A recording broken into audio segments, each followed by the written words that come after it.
আমরা কিন্তু এখন যে কোনো ফর্ম ফিল আপ এর জন্য ফর্ম সেন্টারের কাছে যাই, সেখানে কিন্তু আমাদের সমস্ত ডকুমেন্ট নিয়ে যাই।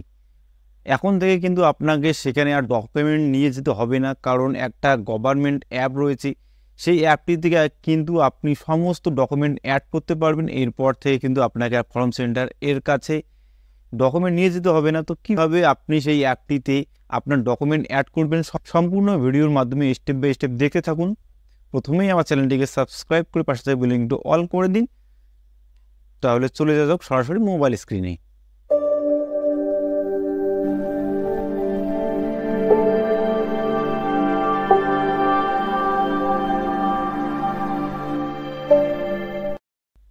প্রথমেই কিন্তু আপনাকে প্লে স্টোরটি ওপেন করতে হবে।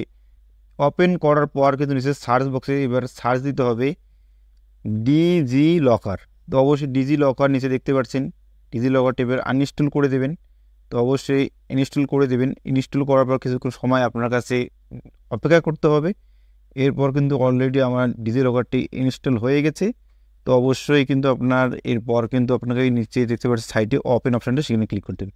এরপর দেখতে পাচ্ছেন ল্যাঙ্গুয়েজ, তো অবশ্যই আপনি ইংলিশ সিলেক্ট করে দেবেন। এরপর নিচে কন্টিনিউ ক্লিক করুন। এবার নেক্সট ক্লিক করুন আবারও। এরপর আবারও আপনাকে নেক্সটে ক্লিক করে এবার আছে লেটস গো। তো অবশ্যই আপনি লেটস গোতে ক্লিক করবেন। লেটস গোতে ক্লিক করার পর কিন্তু আপনার সামনে এরকম একটা ইন্টারফেস আসবে। তো অবশ্যই আপনি ইন্টারফেসটা দেখতে পাচ্ছেন। এরপর দেখতে পাচ্ছেন সমস্ত ডকুমেন্ট কিন্তু আপনি এখানে অ্যাক্টিভ করতে পারবেন, যেমন আধার কার্ড, প্যান কার্ড, আপনার কোভিড এর রেজাল্ট, এরপর হচ্ছে 10 মার্কশিট, 12 মার্কশিট সমস্ত কিছু আপনি এখানে অ্যাক্টিভ করতে পারবেন। দেখতে পাচ্ছেন আপনি সমস্ত। আমি আপনাদেরকে আধার কার্ড এবং প্যান কার্ডটি অ্যাক্টিভ কীভাবে করতে হয় সেটা দেখাবো। কীভাবে আধার কার্ডটি আপনি অ্যাড করবেন সেটা আপনাদেরকে এখন দেখাবো। তো প্রথমেই কিন্তু আপনি দেখতে পাচ্ছেন উপরে আধার কার্ড অপশানটি, সেখানে আপনি ক্লিক করতে হবে। নিচে গেট স্টার্ট সেই অপশানটি আপনাকে ক্লিক করতে হবে। ক্লিক করার পর দেখতে পাচ্ছেন ক্রিয়েট অ্যাকাউন্ট, সেখানে আপনাকে ক্লিক করতে হবে। ক্রিয়েট অ্যাকাউন্টে ক্লিক করার পর কিন্তু এরকম একটা আপনার সামনে ইন্টারফেস আসবে। এরপর দেখছেন ফুল নেম, তো অবশ্যই আপনার নাম দিন। নিচে দেখতে পাচ্ছেন ডেট, এরপর দেখছেন মান্থ, তো অবশ্যই আপনার ডেট অফ বার্থটি ক্লিয়ারভাবে দিতে হবে। অবশ্যই আপনার ডেট অফ বার্থ দিয়ে তো আধার কার্ডের সাথে ম্যাচ করে, তো আপনি সেলের অবশ্যই মেল দিন। এরপর আপনার মোবাইল নাম্বার দিন, মোবাইল নাম্বার আমি দিয়ে দেবো। এরপর ইমেল অ্যাড্রেস, তো আমি ইমেল অ্যাড্রেস দিয়ে দেবো। এরপর দেখতে পাচ্ছেন পিনকোড, তো যেমন একটি পিনকোড দিন যেটা খুব পরিচিত পিনকোডটি থাকে, তো অবশ্যই আমি পিনকোডটি এখানে দিয়ে দেবো। নিচে সাবমিট অপশানটি আছে, সেখানে সাবমিট করে দেবেন। সাবমিট অপশানটি সাবমিট করার পর কিন্তু এরকম একটা ওটিপি আসবে আপনার কাছে, তো অবশ্যই আপনি ওটিপিটা এখানে এন্টার করে দেবেন। অবশ্যই আমি ওটিপি এখানে এন্টার করে দেবো। এরপর নিচে দেখছেন সাবমিট, সেখানে কিন্তু আপনাকে ক্লিক করতে হবে। ক্লিক করার পর দেখতে পাচ্ছেন আধার নাম্বার, তো অবশ্যই কিন্তু আপনি আধার নাম্বার এখানে দিয়ে দেবেন। তো এখানে কিন্তু আপনাকে আধার নাম্বার দিতে হবে, তো অবশ্যই আপনি এখানে আধার নাম্বার দিন। তো আমি আমার আধার কার্ডের নাম্বার দিয়ে দিয়েছি, নেক্সটে ক্লিক করব। নেক্সটে ক্লিক করার পর কিন্তু আপনাকে আবার একটা ওটিপি দিবে, তো ওটিপি দেখতে পাচ্ছেন।